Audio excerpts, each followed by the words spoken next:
Benar ya Bapa di sorga, sebagaimana pujian yang kami naikkan ini ya Tuhan. Hanya Engkau satu-satunya Tuhan yang kami kagumi. Tidak ada yang lain ya Tuhan. Terima kasih untuk kesempatan di minggu ini Engkau berikan bagi kami. Kami anak-anak-Mu ada di hadirat-Mu Tuhan. Tiba waktunya kami akan mendengarkan kebenaran firman-Mu.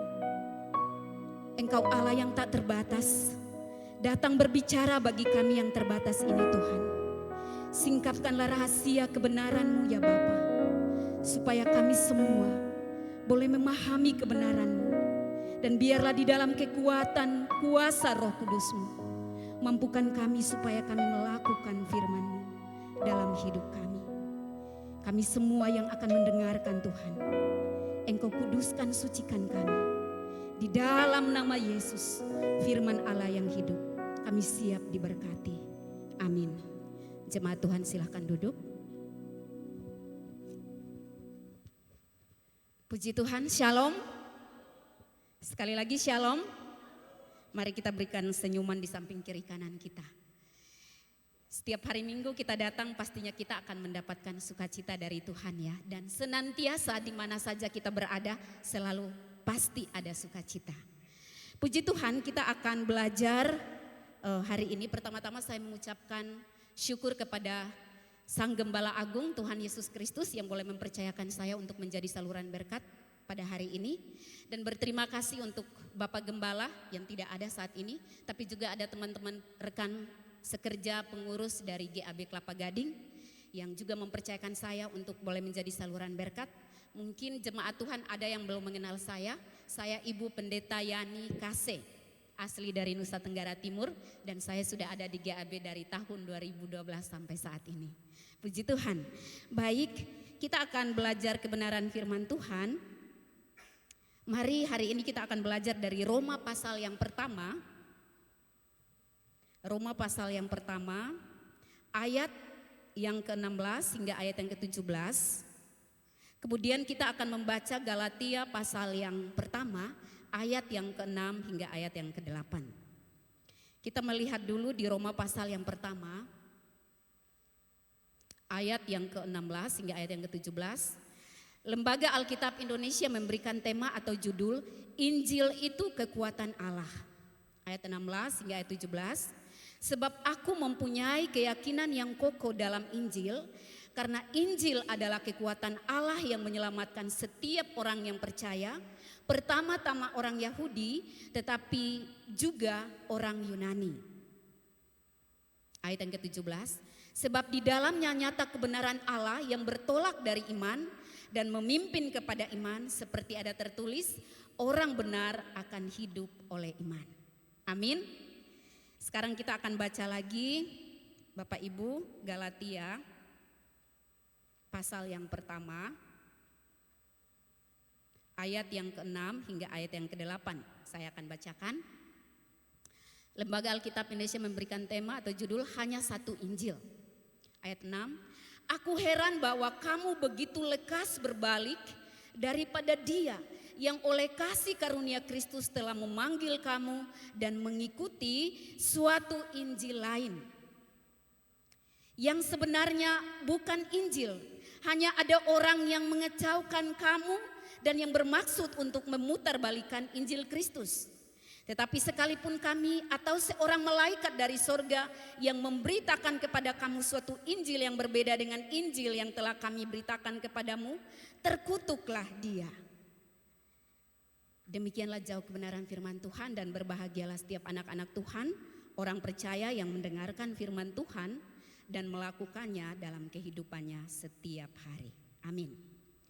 Puji Tuhan, Bapak Ibu, saudara-saudari yang terkasih di dalam Tuhan Yesus Kristus, jemaat yang terkasih, hari ini kita akan belajar tentang Injil yang murni.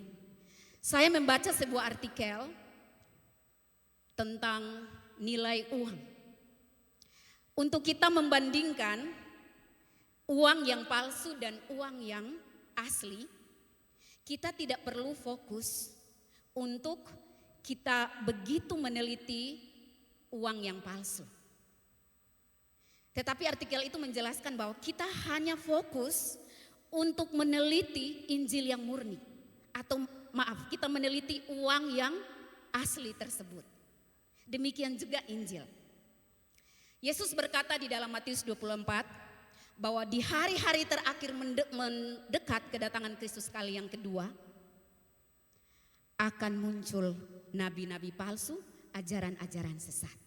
Dan ini sedang fenomenal Bapak Ibu ya, yang kita lihat sekarang.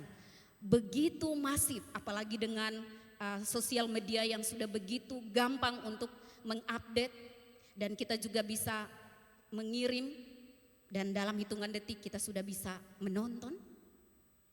Dan Bapak Ibu, kita melihat bahwa keadaan akhir zaman ini kita harus kuat di dalam firman Tuhan.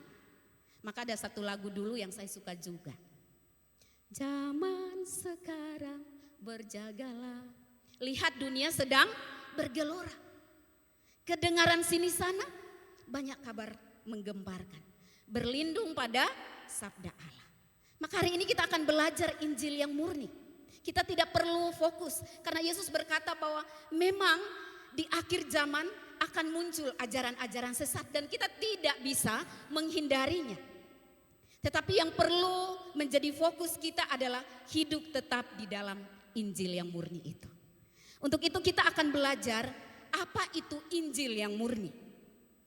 Kata Injil sendiri Bapak Ibu dalam bahasa Yunani itu memakai kata evangelio. Evangelio artinya kabar baik. Dan mungkin kita sudah sering mendengar definisi ini. Injil artinya kabar baik.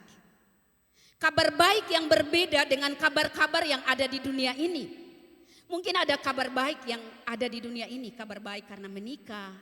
Kabar baik karena anak wisuda. Kabar baik juga mungkin karena naik pangkat atau naik gaji. Itu kabar baik juga. Tetapi Injil berbicara tentang kabar baik yang bukan datang dari dunia. Tetapi Injil itu berbicara tentang kabar baik yang datangnya dari sorga.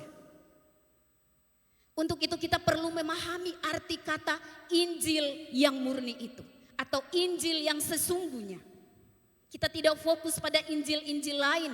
Seperti yang diungkapkan oleh Rasul Paulus kepada jemaat yang ada di Galatia. Kalau kita lihat dalam konteks Roma pasal yang pertama, Rasul Paulus menjelaskan tentang arti Injil yang sesungguhnya. Tetapi kemudian di Galatia pasal yang pertama, Rasul Paulus berkata seperti ini. Saya heran, saya cukup heran. Karena ternyata kamu mengikuti Injil yang lain. Konteks Rasul Paulus mengkritik jemaat di Galatia. Karena mereka sudah percaya dan menerima Yesus sebagai Tuhan dan Juru Selamat. Tetapi masih ada hal-hal lain yang itu menjadi plus-plus. Di Galatia ini, orang-orang Yahudi yang sudah percaya Yesus sebagai Tuhan dan Juru Selamat, mereka sudah percaya kepada Yesus, tapi mereka ada penambahan, harus masih tetap sunat. Dan mereka mengkritik orang-orang di luar dari Israel atau Yahudi. Karena di Galatia ini, di perantauan ini banyak yang mendengar tentang Injil dan percaya. Jadi termasuk orang-orang Yunani, orang-orang Romawi. Dan mereka mengkritik, kamu sudah percaya Yesus tapi kamu juga harus disunat dong. Dan Paulus mengkritik mereka. Karena mereka mengikuti Injil yang lain. Tapi yang menarik di Roma pasal yang pertama ayat 16 dan 17. Rasul Paulus berkata di sana.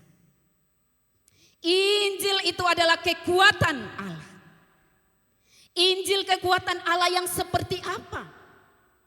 1 Korintus pasal 15 ayat 3 dan 4 menjelaskan di sana. Paulus berkata, yang sangat penting telah kusampaikan kepadamu. Bahwa hari ini ada hal yang sangat penting. Bapak Ibu, dalam kehidupan kita ada hal-hal yang sepele, tapi ada hal-hal yang penting. Sepele itu contohnya Bapak Ibu. Mau datang gereja, sepatunya sudah agak sobek. Masa hanya masalah sepatunya sobek dikit gak jadi datang gereja? Itu kan hal yang sepele. Tapi ada juga hal yang penting. Harus makan, minum, dan bekerja. Karena kita masih ada di dunia. Maka perlu. Tapi ada yang sangat penting. Yang sangat penting itu ketika kita datang dan bersekutu di gereja. Salah satu contoh. Dan Paulus menjelaskan di sini, berita yang kusampaikan kepadamu yang sangat penting adalah tentang berita kematian dan kebangkitan Yesus. Kita baru selesai rayakan Paskah. Banyak gak sih orang-orang jemaat Tuhan yang memahami tentang makna kematian dan kebangkitan Yesus? Di mana saya berkhotbah, saya selalu akan mengulang-ulangi. Karena Alkitab berkata bahwa harus berulang-ulang memberitahukan. Karena kita suka seringkali lupa. Amin kan Bapak Ibu? Dan Alkitab menjelaskan Bapak Ibu bahwa yang sangat penting ini makna kematian dan kebangkitan Yesus. Untuk itu kita akan belajar 3 hal penting bagaimana kita belajar tentang Injil yang murni. Yang pertama, Injil yang murni itu berbicara tentang kabar baik yang datang dari sorga. Dan kabar baik yang datang dari sorga itu menjadi sangat penting dan harus ditempatkan begitu penting dalam sentral hidup kita. Firman harus menjadi fokus. Amin. Karena tanpa firman kita akan rapuh.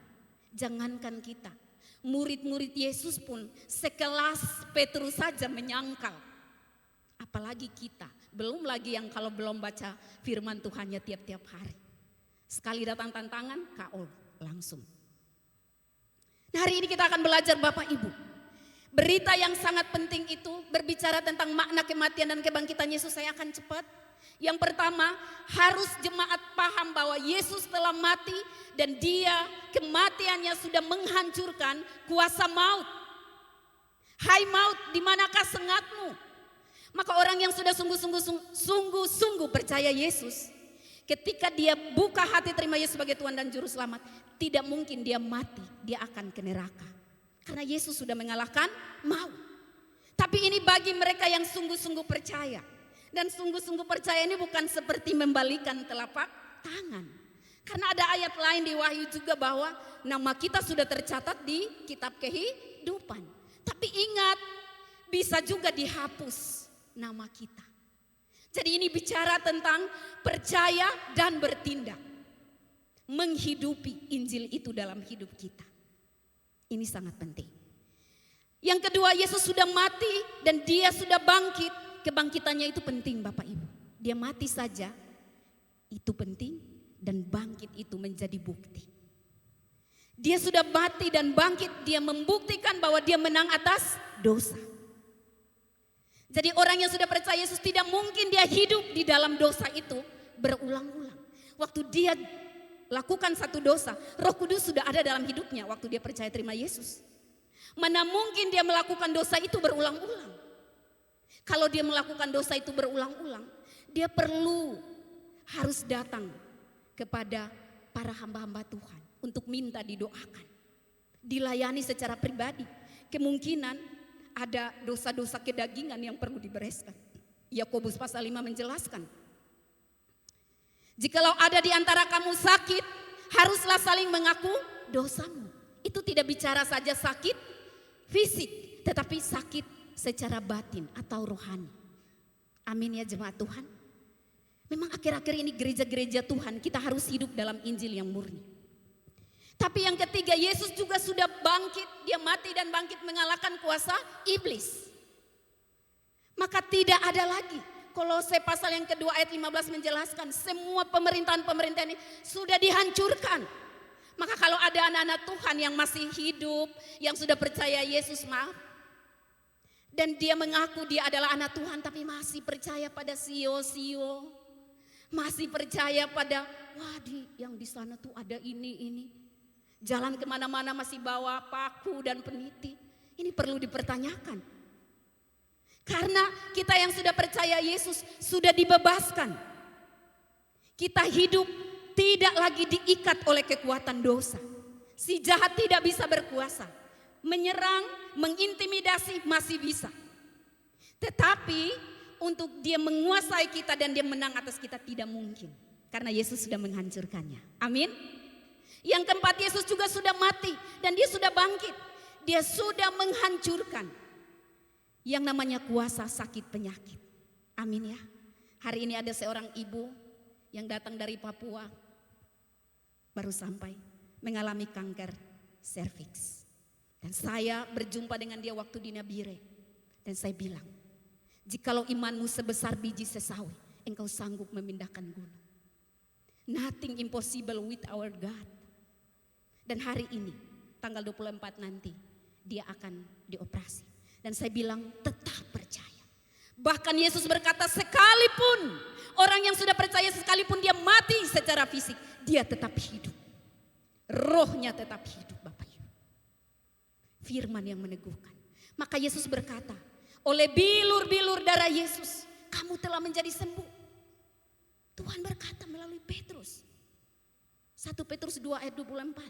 Oleh bilur-bilur darah Yesus, sakit penyakit apapun, ini selalu diulang-ulangi oleh almarhum founder kita, Bapak Pendeta Benitati.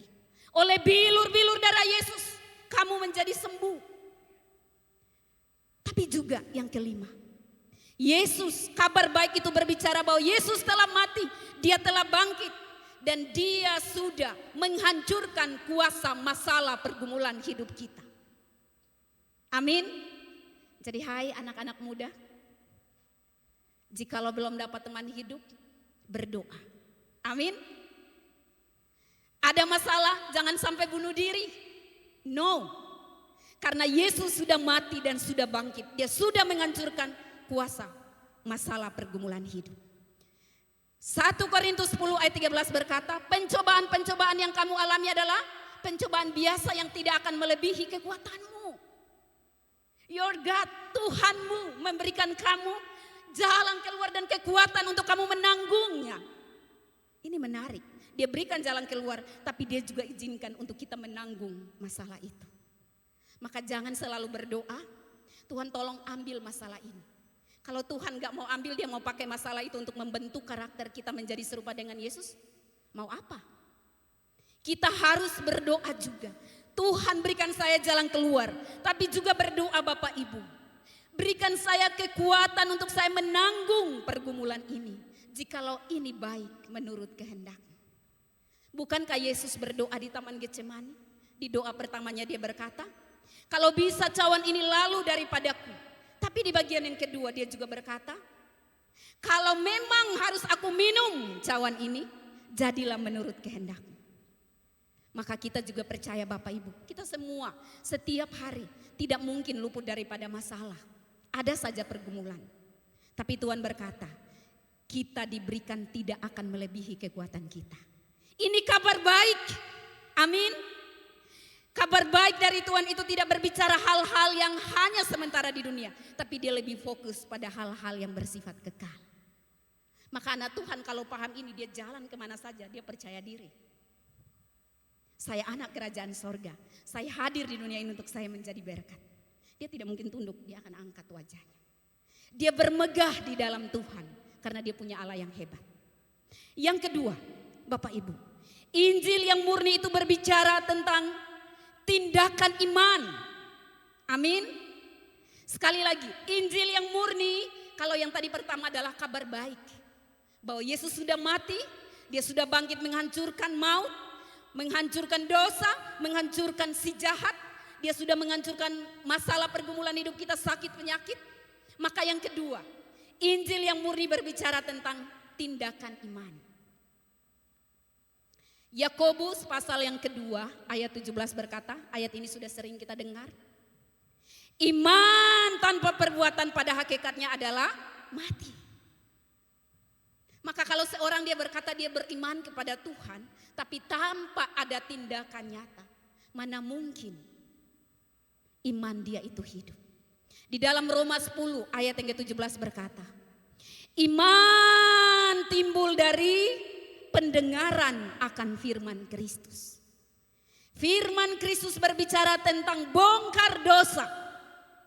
Maka Bapak Ibu hati-hati.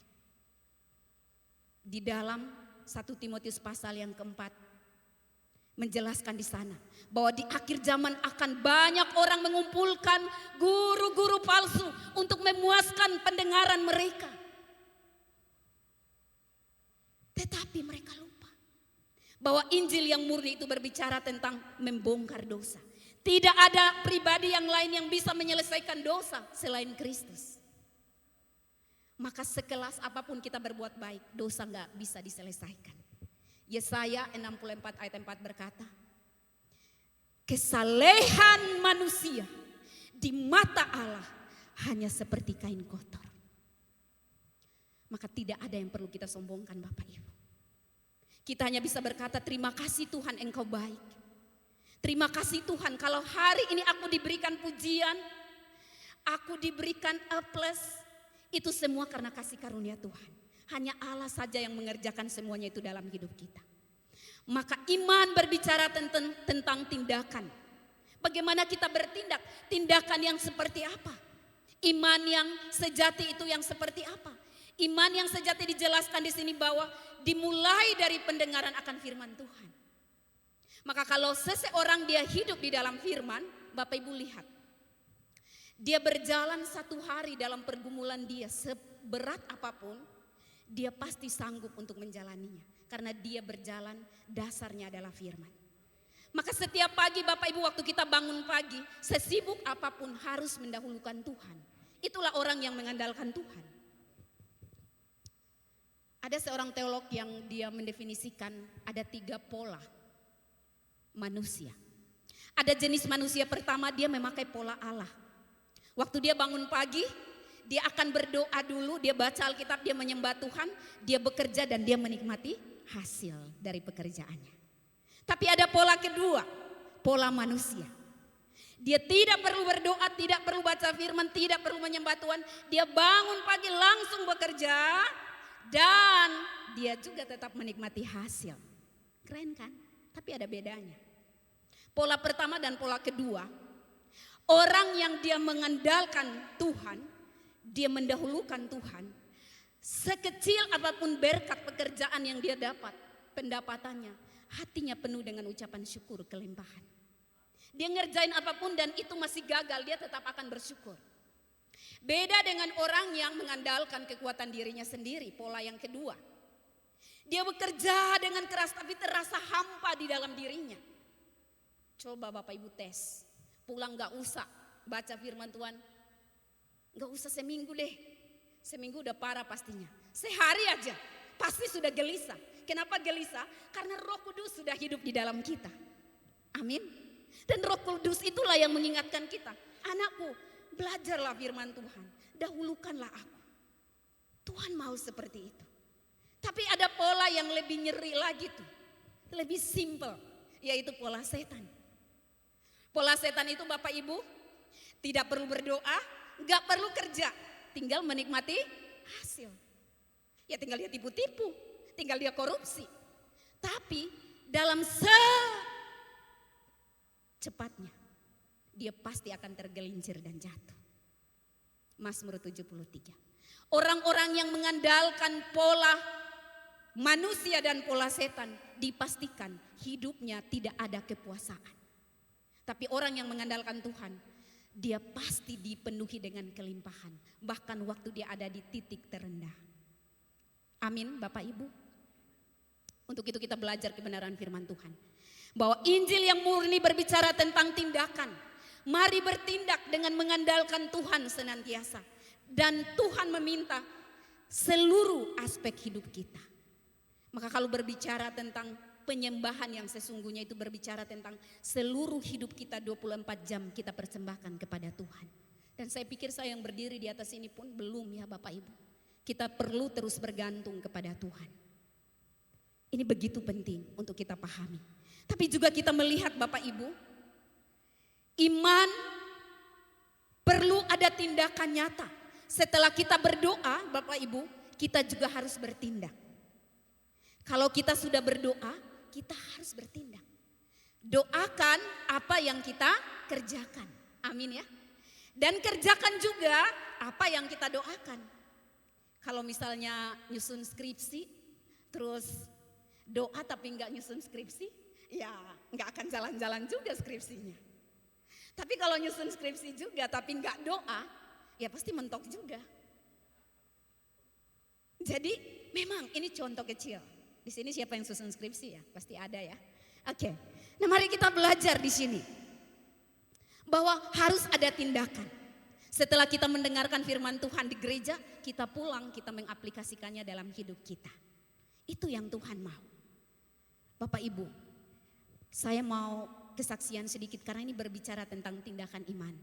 Kami kan ditetapkan Tuhan untuk pergi menjadi berkat bagi bangsa-bangsa, menjadi seorang misionaris. Beberapa waktu yang lalu, waktu kami mencari kos di daerah Kelapa Gading, satu tempat kontrakan untuk kami tinggal. Kami mencarinya dari jam 3 sampai jam 6 gak dapet. Karena kami ditolak oleh semua orang yang ada di situ. Maksudnya di situ kan banyakan orang-orang Batak. Maaf ya kalau di sini ada orang Batak. Jadi mereka itu trauma dengan tempat-tempat kontrakan itu trauma dengan orang NTT. Karena rupanya orang NTT pernah bikin kasus. Jadi mereka nggak mau terima. Walaupun kami kasih tahu bahwa kami ini adalah pendeta, kami ini hamba Tuhan. Tetap mereka nggak mau gitu. Akhirnya di jam 6 kita bertemu dengan salah satu pemilik kontrakan, Opung Marga Simanjuntak. Saya ada ajak dia untuk datang gereja, tapi minggu ini dia ada di Bogor. Mudah-mudahan minggu depan. Usianya sekitar 69 tahun. Dan kita berbicara sebentar, kemudian dia tahu kalau kami orang NTT, dia bilang, aduh maaf Bu, saya trauma dengan orang NTT. Nah karena dia berbicara dia trauma, kami bilang oke Pak, kami gak diterima di kos ini, tapi izinkan kami untuk kami mendoakan Opung. Karena kami hamba Tuhan, kami gak mau pergi sia-sia.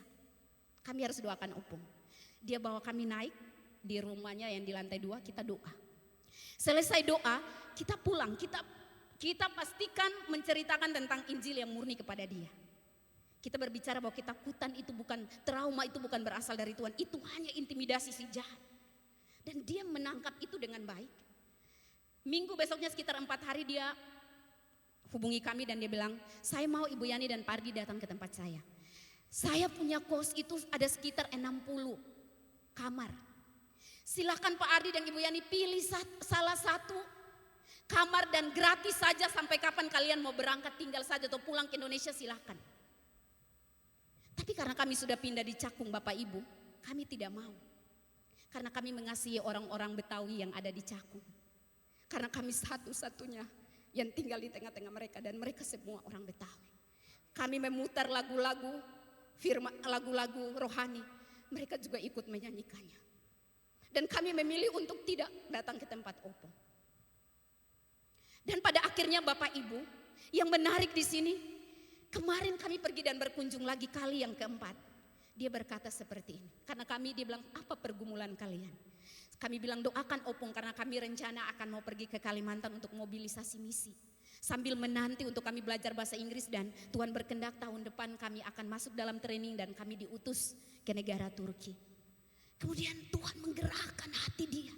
Sebagaimana Tuhan menggerakkan Kores untuk memulangkan orang Israel kembali ke Israel. Dan Kores itu bukan siapa-siapa. Dia orang di luar Yahudi. Tuhan menggerakkan hati Opung dan dia bilang, nanti untuk berangkat ke Kalimantan saya yang mau sediakan apa yang menjadi kebutuhan kalian. Dan di situ kami tahu bahwa Tuhan membuka pintu untuk kami mobilisasi lagi ke tempat yang ketiga, yaitu di Kalimantan Barat. Why? Kenapa itu bisa terjadi dalam diri seseorang? Karena ada Injil murni yang disampaikan di sana, yang menghancurkan apa yang menjadi kekerasan hatinya, ketakutannya. Dan ini begitu penting Bapak Ibu. Berhati-hati kalau ada yang mengajak Bapak Ibu pergi dan mendengarkan sesuatu yang terlihat itu begitu menyenangkan. Berhati-hati. Dan yang ketiga Bapak Ibu, saya akan cepat. Waktunya tersisa 5 menit. Yang ketiga berbicara tentang Injil yang murni adalah kabar baik. Mari kita buka Roma 10 ayat yang ke-15. Roma 10 ayat yang ke-15. Dan bagaimana mereka dapat memberitakannya jika mereka tidak diutus, seperti ada tertulis, betapa indahnya kedatangan mereka yang membawa kabar baik.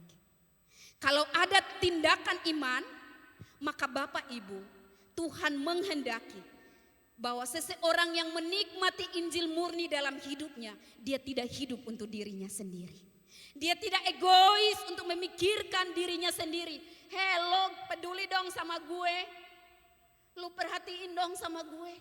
Keadaan gue kayak gini. Enggak. Injil yang murni mendewasakan seseorang. Kolose pasal 2 berkata, kamu tidak hanya harus dibangun di dalam dia, tapi kamu harus berakar di dalam Mari kita introspeksi diri kita masing-masing. Kalau masih ada yang menjadi bayi rohani, dia tidak perlu dibuang, dia perlu dituntun. Kita hadir untuk saling menguatkan satu dengan yang lain. Bapak Gembala berkata bahwa gereja GAB adalah gereja keluarga, di mana yang kuat menolong yang lemah, yang rohaninya jauh lebih baik menolong mereka yang mengalami kelemahan rohani. Untuk itulah kita hadir, untuk kita membawa kabar baik itu. Maka Injil yang murni berbicara tentang bukan melihat tentang diri kita saja, tetapi perlu melihat keluar. Perlu membawa Injil yang murni itu, kekuatan dari Injil murni itu kepada orang lain, dan kita menjadi berkat. Selama saya ada di Tanah Merah bersama dengan Pak Ardi, bersyukur untuk Bapak Pendeta Denny Karundeng bersama Ibu yang membuka pintu rumah mereka. Dan kami belajar, kami boleh ada selama bahkan tempat kami 6 bulan di sana. Terima kasih untuk Ibu Erni Asa dengan Bapak Asa yang juga menemani kami mengurus KTP, mengurus juga perlengkapan-perlengkapan yang lain untuk pembuatan paspor. Dan ketika mereka datang, saya ingat Ibu Erni dan Pak Asa ya, kami datang ke Dukcapil Jakarta Utara, dan kemudian setelah itu kami bilang ini uang bensin ya Ibu Erni dengan Bapak Asa. Mereka tolak uang itu. Enggak. Tapi kemudian saya tahu bahwa itulah tindakan kasih. Iman itu berbicara tentang kasih. Iman yang sejati itu berbicara tentang tindakan kasih kita. Sejauh mana kita bertindak dalam kasih itu. Bahkan di tengah-tengah kelemahan kita sekalipun, Tuhan mau kita menjadi berkat. Saya bilang kepada Ibu Joyce, Ibu Joyce, selagi masih bernapas walaupun mengalami kanker serviks, pastikan gunakan Kairos itu dengan baik dan jadi berkat. Dia datang di Jakarta hari ini, Tuhan izinkan dia melayani ada orang yang kanker serviksnya sudah stadium akhir. Dan dia lagi sakit tapi dia naik. Dia telepon saya, dia bilang, Kak Yani datang dan tolong kita layani orang ini. Dan saya lihat dia, saya senyum. Say, kamu lakukan apa yang Tuhan mau. Mari Bapak Ibu, kita mau melakukan apa yang Tuhan mau. Injil yang murni, kita harus tetap stay. Tidak tergoyahkan. Kita harus yakin bahwa hidup saya bukannya aku lagi, tetapi melainkan Kristus. Aku bukan hidup karena melihat, namun karena percaya. Dan marilah kita mau melakukan tindakan iman itu dengan bukti kasih kita. Dan yang terpenting, kita mengabarkan kasih Tuhan sampai kepada orang-orang yang ada di seluruh dunia ini. Dari Yerusalem kita sampai di ujung bumi. Kita terpencar, kita ada di dunia kita masing-masing. Dunia pekerjaan, dunia rumah tangga, dunia pelayanan. Untuk kita menjadi berkat. Itu yang Tuhan mau. Mari kita membawa berita kabar baik itu kepada mereka. Amin, Tuhan memberkati. Saya jemput kita semua bangkit berdiri. Dan pemusik mari ke depan, kita akan nyanyikan pujian. WL dan Singar kita akan nyanyikan satu pujian. Kita berkomitmen di hadapan Tuhan. Kau segalanya dalam hidupku. Mari kita akan nyanyikan pujian ini. Terima kasih Tuhan. Mari kita berkomitmen di hadapan Tuhan.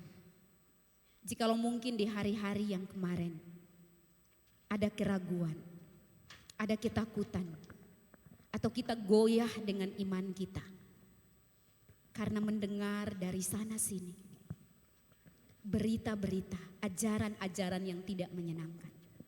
Hari ini mari kita belajar bahwa hanya ada satu Injil, Injil kasih karunia Allah. Kekuatan Injil itu ada di dalam salib Kristus. Maka mari kita mengaku di hadapan Tuhan. Kita mau berkata, Engkaulah segalanya dalam hidup kami Tuhan. Tidak ada yang lain. Mari kita lakukan tindakan iman itu. Di dalam kelemahan tubuh kita sekalipun. Kita mau belajar untuk menjadi duta Kristus di dunia ini. Kita nyanyikan pujian ini, Kaulah segalanya. Terima kasih Tuhan. Terima kasih Yesus.